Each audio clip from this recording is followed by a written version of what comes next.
In today's video, I'm going to teach you how to remove an email account from Outlook. The goal is to help you understand exactly where to go and what steps to follow so you can disconnect an email address from your Outlook profile without confusion. Start by opening Outlook and allowing the mailbox to load fully.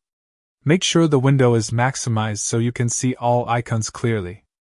Outlook layouts vary, but the profile icon, usually in the top right corner, remains consistent.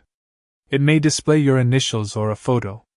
If it's not visible, try expanding the window or looking along the top bar. Click the profile icon to access account-related options. From the menu, choose My Microsoft Account. Selecting this opens your default browser and takes you to your Microsoft account dashboard. If prompted, sign in using the credentials of the account currently connected to Outlook. This dashboard is where Microsoft gathers all your account information, including email addresses linked to your profile. On the Microsoft account page, look for the list of connected email addresses. Take a moment to ensure you are focusing on the correct one, especially if you manage multiple accounts or aliases. Then, click the three dots beside the email you want to remove.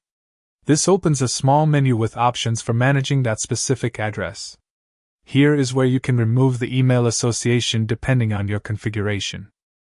Before removing anything, remember that detaching an email from your Microsoft profile may affect more than just Outlook. Other services using the same login could also be impacted. If your intention is simply to stop syncing the mailbox inside Outlook, verify that you're removing the right address and in the right place. The Microsoft account page manages the relationship between your identity and email addresses, while Outlook itself handles mailbox syncing.